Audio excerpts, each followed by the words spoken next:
اور ممبر پہ دیکھا کہ حضور تشریف فرما نہیں ہے تو ان کی حالت بگڑ گئی، آہ نکلی اور ان کا انتقال ہوا، اذان کے دوران انتقال ہوا۔ او میرے بھائی، بس 5 منٹ توجہ فرما لے، 5 منٹ، بڑی اہم بات آپ تک پہنچانے جا رہا ہوں۔ فیس بک پر میں نے ایک ویڈیو دیکھا کہ جس ویڈیو کے اندر ایک شخص بڑی دلیری اور بہادری کے ساتھ حضرت بلال حبشی رضی اللہ تعالی عنہ کی آخری اذان اور وفات کا غلط واقعہ بیان کر رہا ہے، یعنی واقعہ کچھ اور بیان کچھ۔ شاید آپ لوگوں نے بھی وہ ویڈیو دیکھا ہوگا۔ آج میں حضرت بلال حبشی کی آخری اذان اور وفات کا صحیح واقعہ بیان کرنے جا رہا ہوں، دل تھام کر سن لیجئے تاکہ آپ ایسے ڈھونگیوں سے بچ سکیں۔ صحیح بات تو میں آپ لوگوں کو بتاتا چلوں کہ سوشل میڈیا کا آپ استعمال کریں، لیکن سوشل میڈیا پر ہر ایک شخص کی بات پر بھروسہ نہ کریں۔ آپ خود بتائیے کہ جس شخص کا نہ لباس شرعی ہو نہ داڑھی شرعی ہو، وہ بھلا شریعت کی صحیح بات کیسے کر سکتا ہے؟ تو فیس بک پر، سوشل میڈیا پر بہت سے ایسے لوگ ہیں جو شریعت کی بات کرتے ہیں لیکن چہرے پہ داڑھی نہیں، لباس شرعی نہیں، تو تمہارے سینے میں خود شریعت اتری نہیں تو تم شریعت کی بات کیا کر سکتے ہو؟ تو آپ سوشل میڈیا پر عالم علماء جو متقی پرہیزگار ہے، جن کا لباس شرعی ہے، داڑھی شرعی ہے، سب کچھ شرعی ہے، ان کو فالو کرے، ان کا سپورٹ کرے، ان کی باتوں پر لبیک کہے، ان کو سنے، نہ کہ ان کو کہ جن کا اٹھنا بیٹھنا چلنا پھرنا ہی شرعی نہیں، غیر شرعی ہے۔ سمجھ رہے ہیں نا؟ خیر، دیکھیے حضرت بلال حبشی رضی اللہ تعالی عنہ کی آخری اذان اور وفات کا واقعہ جو میں آپ تک پہنچانے جا رہا ہوں، عظمت صحابہ ایک کتاب ہے، شان صحابہ ایک کتاب ہے۔ ان دونوں کتابوں کے اندر آپ کو یہ واقعہ پڑھنے کو مل جائے گا۔ واقعہ کچھ یوں ہے کہ جب آپ صلی اللہ علیہ وسلم اس دنیا سے کوچ کر گئے، جب آپ صلی اللہ علیہ وسلم کا انتقال ہو گیا تو صحابہ کرام ایک زندہ لاش بن گئے، یعنی صحابہ کرام کی زندگی کا مقصد ہی ختم ہو گیا۔ صحابہ کرام پر ایک الگ ہی کیفیت طاری ہو گئی۔ حضرت بلال حبشی رضی اللہ تعالی عنہ جو ہمیشہ اذان دیتے اور اشہد ان محمد رسول اللہ جب پڑھتے تو نبی کا دیدار کرتے۔ نبی کی وفات ہوئی، اس کے بعد حضرت بلال حبشی رضی اللہ تعالی عنہ نے عزم اور ارادہ کر لیا کہ میں اب مدینہ میں نہیں رہوں گا، اور مدینہ میں اس لیے نہیں رہوں گا کہ مدینے کی در و دیوار کے اندر نبی کی یادیں چھپی ہوئی ہیں، اور جب میں اس جگہ کو دیکھوں گا جس جگہ پر میرے نبی بیٹھتے ہیں اور وہاں پر وہ نہ ہو تو پھر میں رہ نہیں پاؤں گا، میں سہ نہیں پاؤں گا۔ اسی لیے حضرت بلال حبشی رضی اللہ تعالی عنہ مدینہ چھوڑ کر ملک شام چلے گئے۔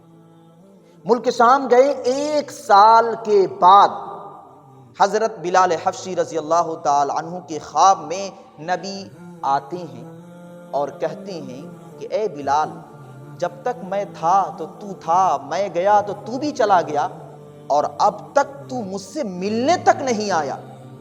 تو فوراً حضرت بلال حبشی اٹھتے ہیں اور اضطراب کی کیفیت ان پر طاری ہے، بے چینی کے عالم میں، تو کہتے ہیں کہ یا سیدی، اے میرے آقا میں حاضر ہوں۔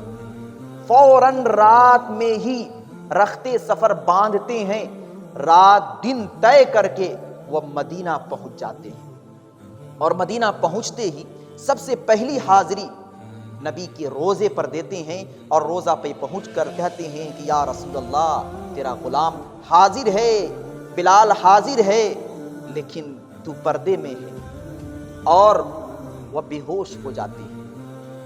مدینہ والوں کو یہ خبر مل چکی ہوتی ہے کہ حضرت بلال آ چکے ہیں، لوگوں کا اجتماع ہو جاتا ہے، ایک بھیڑ لگ جاتی ہے، اور جب حضرت بلال حبشی ہوش میں آتے ہیں تو لوگ درخواست کرتے ہیں کہ اے بلال، ذرا وہ اذان تو سنا کہ جو اذان تو نبی کریم صلی اللہ علیہ وسلم کی زندگی میں دیا کرتا تھا۔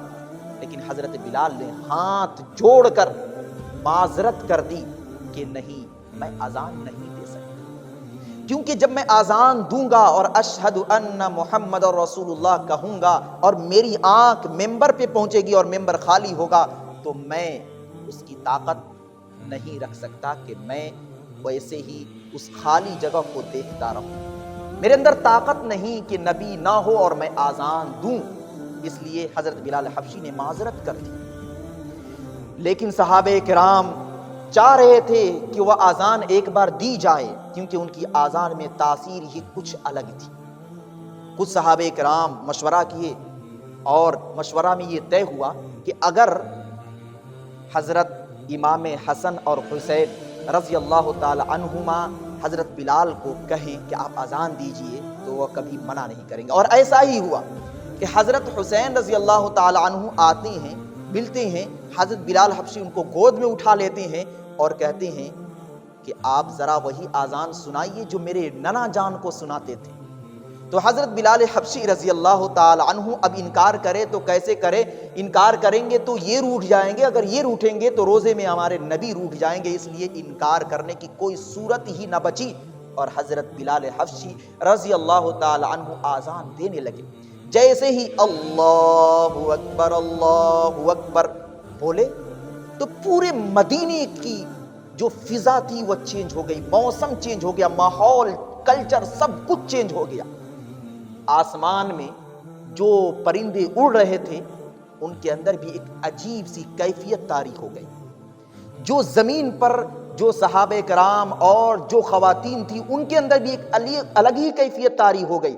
سب مسجد کا رخ کرنے لگے، جو دوسری مسجد میں نماز پڑھتے ہیں وہ بھی ان مسجدوں کو چھوڑ کر ادھر ہی رخ کرنے لگے۔